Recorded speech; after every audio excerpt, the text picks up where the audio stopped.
한번 기도하면서 예수님을 만난 사람들 시리즈 설교를 우리 성도들과 좀 나누면 좋겠다 싶었습니다. 오늘은 두 번째 예수님을 만난 사람의 이야기인데요, 마가복음 1장의 말씀 지난주에 다루었었는데요, 거기 보면 예수님이 베드로와 야고보 그리고 요한과 그리고 안드레를 만난 사건이 나옵니다. 그 다음 장면에 한 사람을 만나는 본문이 나오는데요, 그 동일한 본문이 누가복음에도 기록되어져 있습니다. 오늘은 제가 특별히 마가복음 본문이 아니라 누가복음 본문을 사용한 이유를 잠시 후에 설명해 드리도록 할 텐데요, 본문의 내용엔 어떤 이야기가 나오느냐 하면 예수님을 만난 한 사람의 이야기가 나옵니다. 그 사람은 더러운 귀신이 들린 사람이었습니다. 내용은 아주 간략합니다. 그 더러운 귀신이 들린 사람이 예수님을 만나게 되었고, 그리고 예수님께서 그 사람에게서 귀신을 쫓아내 주었다라고 하는 이야기가 오늘 본문의 요약이라고 할 수 있겠습니다. 귀신에 대한 이야기는 오늘날에는 약간 좀 적합해 보이지 않는, 그리고 우리에게 평범해 보이지 않는 주제처럼 들릴 수 있겠습니다. 그래서 이 귀신에 대한 이야기를 다루는 아주 극단적인, 그러나 우리가 조금 지양해야 할, 따라가지 말아야 될 모습이 있다면 이런 것입니다. 한쪽은 귀신에 대해서 너무 무시하는 것입니다. 요즘 세상에 귀신이 어디 있어? 라고 생각하면서 귀신이라고 하는 영적인 존재 혹은 그런 비슷한 불의의 어떤 것들을 다 무시하고, 인생사라고 하는 것은 사람과 사물과만 관련된 이야기처럼만 이해하려고 하는 입장입니다. 그러다 보니까 믿음도 어떻게만 이해하려는 모습들이 있냐 하면 믿음도 윤리와 도덕처럼만 생각하려고 하는 것입니다. 그러나 여러분, 늘 말씀을 드리지만 살아계신 하나님이 우리에게 말씀하시는 이 믿음의 이야기는 단순히 윤리와 도덕의 문제가 아닙니다. 만약에 믿음 생활하는 것이 얼마나 윤리적이고 얼마나 도덕적으로 살아갈 것인가에 대한 문제로만 국한이 된다고 한다면, 교회 말고도 그런 이야기를 해줄 수 있는 곳은 무한히 많으며, 성경 말고도 그런 이야기를 해줄 수 있는 책들도 굉장히 많게 될 것입니다. 그래서 심지어 학자들 중에는 성경에 나타난 초자연적인, 흔히 말해 우리가 말하는 과학적이지 않다라고 여겨지는 모든 부분들을 신화처럼 취급해버립니다. 창조에 관한 이야기, 무리를 걸으신 예수님 이야기, 부활하신 예수님 이야기, 병자를 고치신 예수님 이야기, 그리고 물고기와 그리고 떡으로 5,000명을 먹이고도 12강주를 남겼던 그 모든 사건들은 단순히 예수라고 하는 사람이 얼마나 위대한가를 설명해 주려고 의도적으로 만들어 놓은 신화에 불과하다 생각하면서 그것들은 다 빼버리고 윤리, 도덕적인 이야기만 믿음의 대상으로 삼으려는 움직임이 있습니다. 이건 역시 아름답지 않은, 바르지 않은 태도라고 할 수 있겠습니다. 또 하나의 잘못된 극단은 이거라고 설명할 수 있겠습니다. 모든 일들을 귀신과 연관해서 설명하는 부류의 사람들이 있습니다. 병이 들려도 감기 귀신이 들었다고 말하거나, 심지어는 그런 이야기도 여러분들 기도 가운데 예전에 들어본 적이 있을 것입니다. 기도하시는 분들이 기도할 때 오늘도 졸음막이 틈타지 못하게 해달라, 이렇게 기도하는 분들을 들어보신 적이 있을 것입니다. 졸음도 마귀가 준다고 생각하고, 나에게 어떤 어려움이 고난이 오면 마귀가 한다고 하는 것처럼 너무나 극단적으로 하는 것도 옳지 않습니다.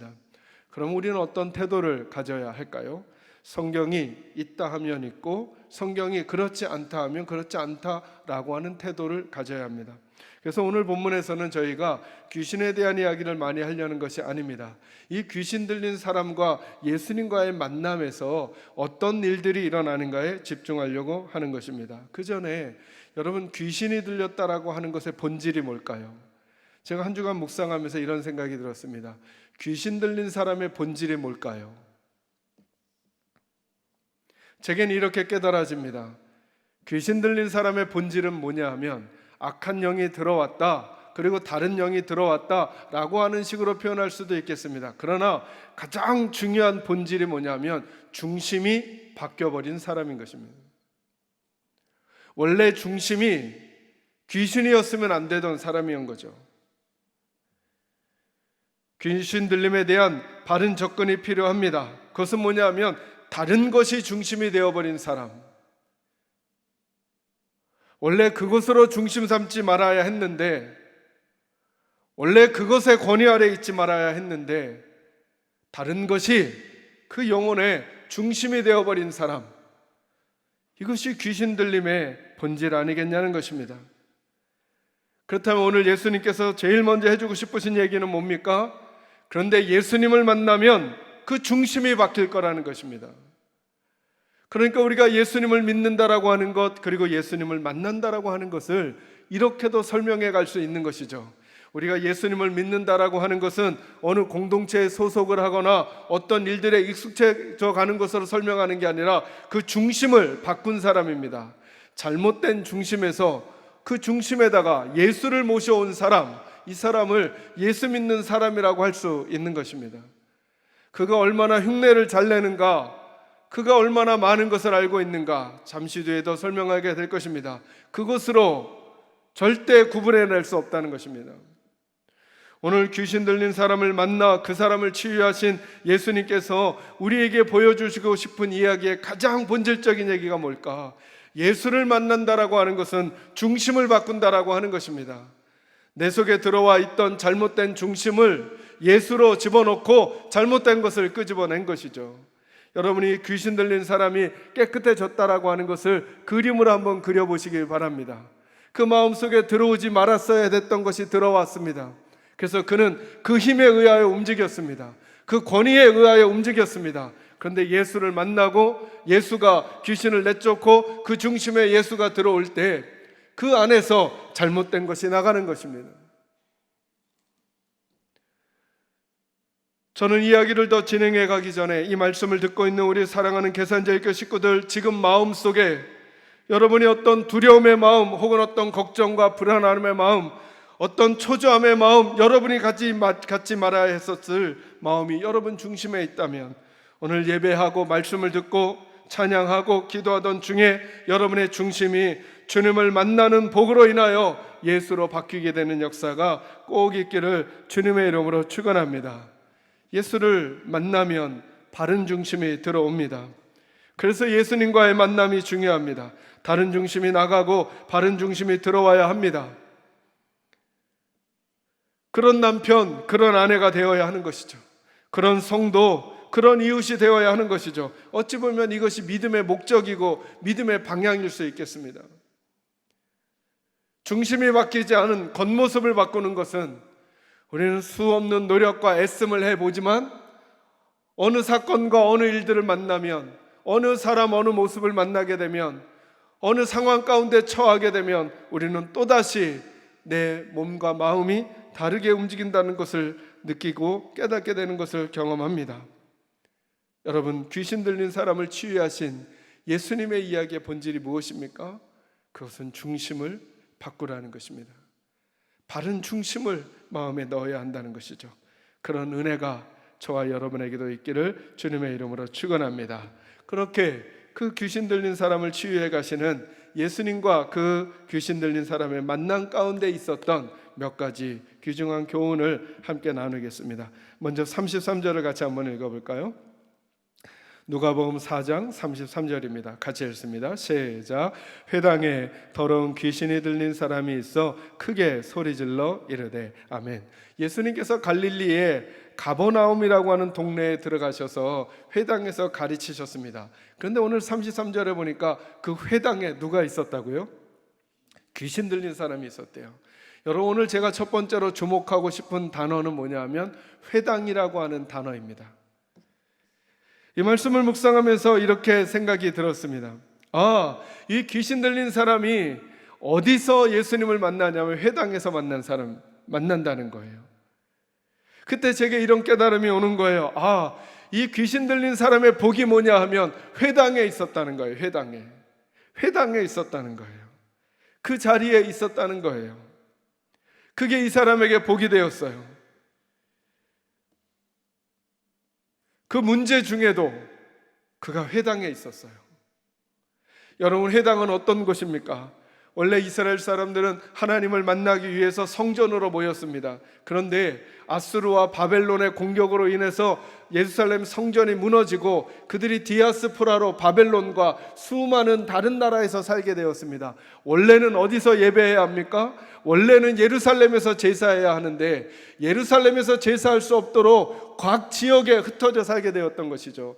그것을 디아스포라라고 합니다. 그곳에서 살면서 그들이 하나님에 대한 믿음을 잃어버리지 않기 위해서 만든 소집단이 있습니다. 그게 회당이라고 하는 것입니다. 근데 놀랍죠. 원래는 성전이 중심이었는데 이것이 파괴되면서 회당이라고 하는 수많은 공간이 생기기 시작했습니다. 그곳에서 무엇이 선포되기 시작하느냐 하면 하나님의 말씀과 율법이 선포되기 시작하고 예수님도 오셔서 그 회당에서 말씀을 가르치기 시작하는 것입니다.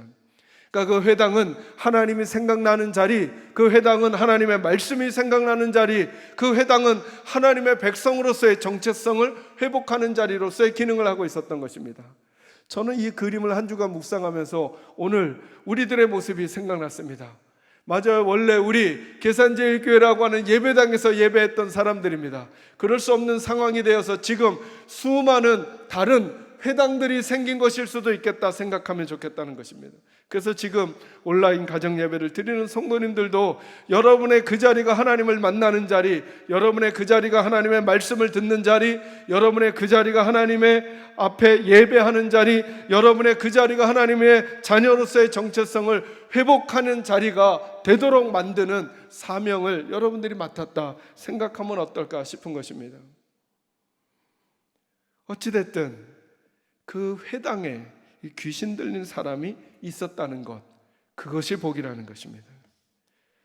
귀신이 들렸다라고 하는 것, 중심이 바뀌어버렸다라고 하는 것, 다른 권위 아래 살아갈 수밖에 없는 존재가 되어버렸다는 것, 이것은 아픔이고 이것이 문제이고 이것이 그가 당한 상황이었지만, 그런데 어찌된 일인지 과정이 설명되어 있지 않지만 예수님과의 만남에서 치유를 회복해가는 첫 단추로 그가 회당에 있었다라고 하는 그 사실이 무엇보다도 중요했다라고 하는 것입니다.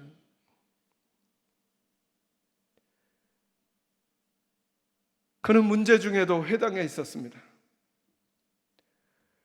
우리 식구들은 어떤 문제가 있습니까? 우리의 가정은 어떤 문제가 있습니까? 우리 교회와 우리나라는 어떤 문제가 있습니까? 저는 이렇게 우리 식구들에게 적용해드리고 싶습니다.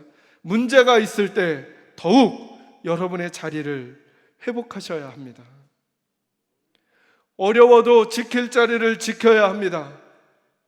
물리적 자리를 지켜야 합니다. 마음이 힘들어도 마음의 자리를 지켜야 합니다.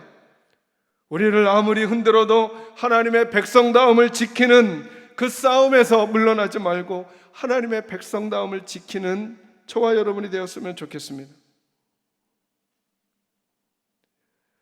누구나 다 인지상정입니다. 고난이 오고 어려움이 오고 메마름이 오고 날카로움이 오면 자리를 뜨고 싶은 것입니다. 그 물리적 자리를 벗어나고 싶고 그 마음의 자리를 벗어나고 싶고 하나님의 백성다움을 버리고 싶은 유혹과 충동이 우리에게 생기는 것이 인지상정입니다. 그랬던 한 가족의 이야기를 여러분 들으신 바 있겠지만 한 번 더 점검해 볼까요?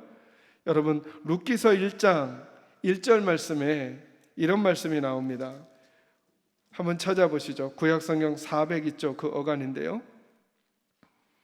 우리 가정에서 예배하시는 분들은 아마 영상으로 이 구절이 나갈 것입니다. 함께 읽도록 하겠습니다. 룻기서 1장 1절 같이 읽습니다. 사사들이 치리하던 때에 그 땅에 흉년이 드니라. 유다 베들레헴의 한 사람이 그의 아내와 두 아들을 데리고 모압 지방에 가서 거류하였는데, 아멘. 여기 한 가정의 이야기가 나오는데요, 거기에 보니까 유다 베들레헴에 흉년이 들었답니다. 여러분 이런 인식으로 보셔야 합니다. 이 유다 베들레헴이라고 하는 땅은 어떤 땅이냐? 하나님께서 주신 땅입니다.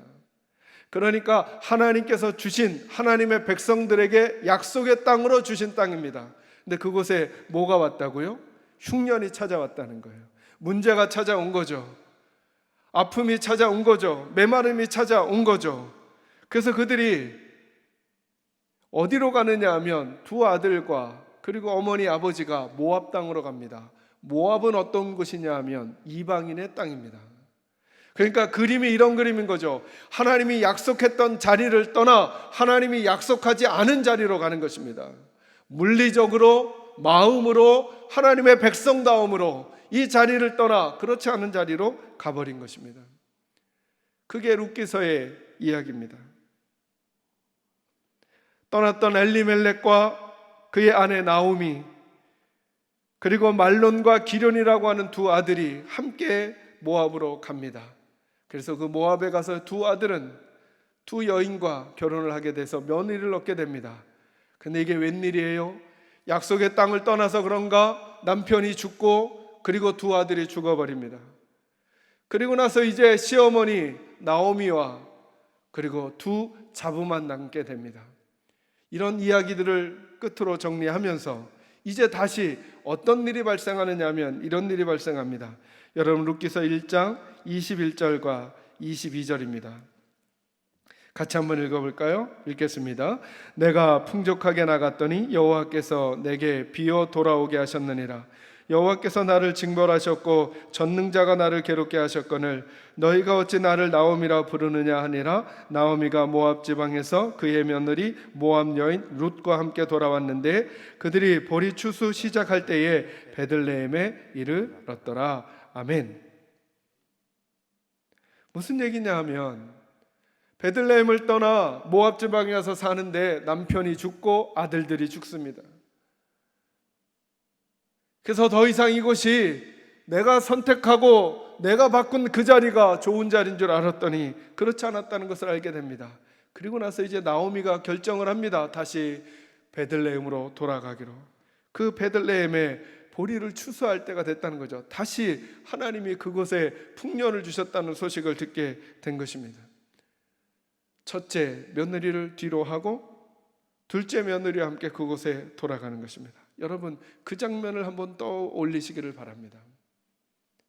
베들레헴을 처음 이 가정이 떠날 때 주변의 이웃들이, 주변의 친구들이, 주변의 가족들이 뭐라 그랬을까요? 가라 가 그랬을까요? 아니죠. 가지 말자. 조금이라도 우리랑 같이 있자.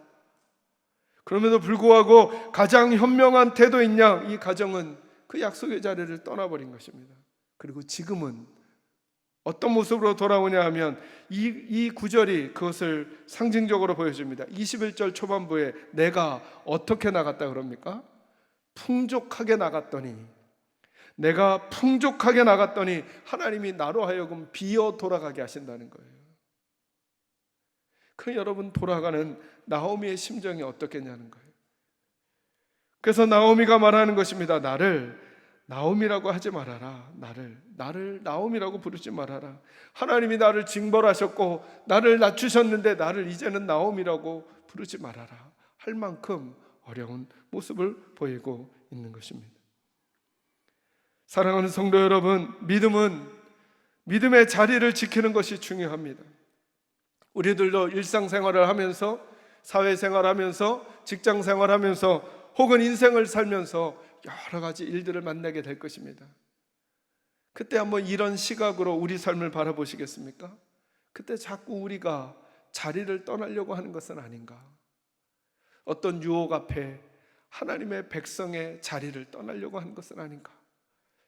어떤 유혹 앞에 하나님의 백성의 물리적 자리, 마음의 자리, 모습의 자리, 태도의 자리를 떠나려고 하는 것은 아닌가? 그리 묵상하니까 믿음이란 자리와 관련된 것이었습니다. 저는 우리 사랑하는 계산제일교회 식구들이 힘이 들어도 어려워도 하나님의 백성의 자리를 지켜가는 믿음의 식구들이 꼭 되시기를 주님의 이름으로 축원합니다. 이 방법을 하면 지는 것 같아도 하나님의 방법을 고수하여 그 자리를 지켜내셔서 저와 여러분은 끝내 하나님의 복을 받는 하나님의 백성들이 되시기를 간절히 소망합니다. 두 번째 말씀입니다. 다시 누가복음으로 돌아오셔서 이제 33절과 34절 말씀을 연달아 한번 읽겠습니다. 같이 읽습니다. 회당에 더러운 귀신 들린 사람이 있어 크게 소리질러 이르되 아 나사렛 예수여 우리가 당신과 무슨 상관이 있나이까? 우리를 멸하러 왔나이까? 나는 당신이 누구인 줄 아오니 하나님의 거룩한 자니이다. 아멘. 이제 예수님을 이 귀신 들린 사람이 만나는데 그 귀신 들린 사람이 귀신의 힘에 꽉 잡혀서 뭐라고 외치느냐 하면 이렇게 외치는 거예요. 예수님을 보고 예수님 나사렛 예수여 당신과 우리가 무슨 상관이 있습니까? 당신이 우리를 멸하러 왔습니까? 나는 당신이 누군지 압니다. 당신은 하나님의 거룩한 자니이다 이렇게 말합니다. 재미있는 것은 그 당시에 그 주변의 사람들 중에 예수님이 누구인지 아는 사람들이 없었다는 것입니다. 마태복음 16장으로 가면 예수님께서 제자들에게 물으시죠. 얘들아 다른 이들이 나를 두고 누구라 하더냐 했을 때 제자들이 다른 사람들의 평판을 말해줍니다. 더러는 세례 요한이라고 합니다. 더러는 선지자 중에 하나라고 합니다. 더러는 예레미야라고 합니다. 네, 예수님이 사역을 그렇게 많이 하신 동안에도 주변 사람들은 다 뭐라고 생각했느냐 하면 예수님을 그 정도로만 생각하고 있었습니다. 그때 베드로가 말하죠. 주는 그리스도시요 살아계신 하나님의 아들입니다 라고 할 때 예수님이 그 베드로를 칭찬하셨어요. 바요나 시몬아 이것을 내게 알게 하는 이는 사람이 아니라 하나님이시다 라고 하는 고백을 그때 해요. 근데 지금 이 시점은 제자들이 이 믿음의 고백을 하기보다 한참 전이란 말이죠. 귀신은 예수가 누군지를 알았습니다. 그런데 문제가 있었습니다. 그 예수와 관계가 없는 것이죠. 오늘 두 번째 말씀, 예수님에 대해 아는 것을 넘어 예수님을 체험해야 한다는 것입니다.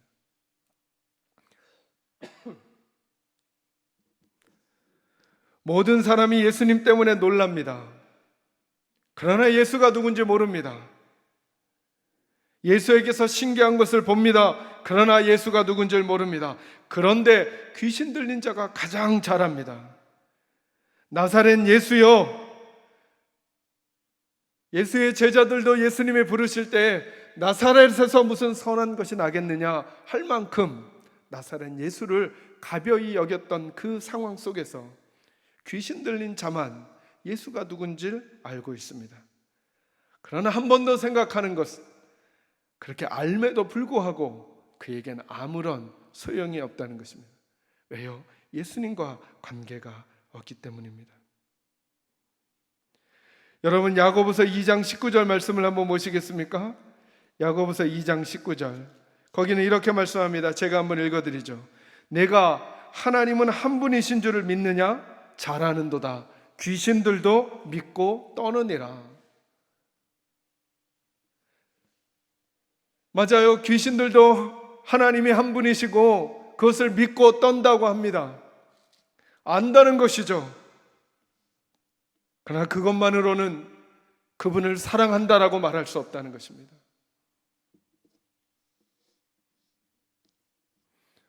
어떤 이가 어떤 색을 좋아하는지 우리는 알 수 있습니다. 어떤 노래를 좋아하는지 알 수 있습니다. 어떤 음식을 좋아하는지 알 수 있습니다. 그러나 사랑하는 것과는 다릅니다.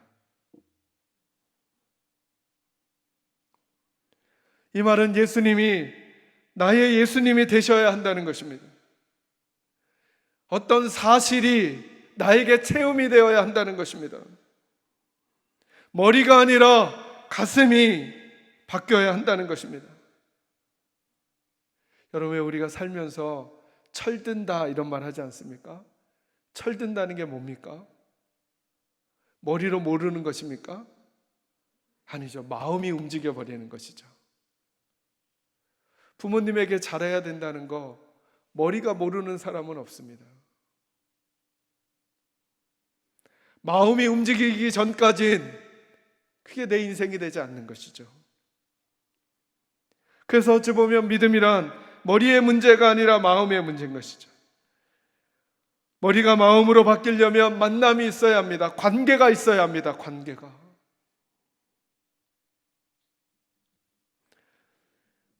2주 전에 제가 저희 아버님을 천국으로 떠나보내는 장례식을 치를 때 있었던 작은 에피소드입니다.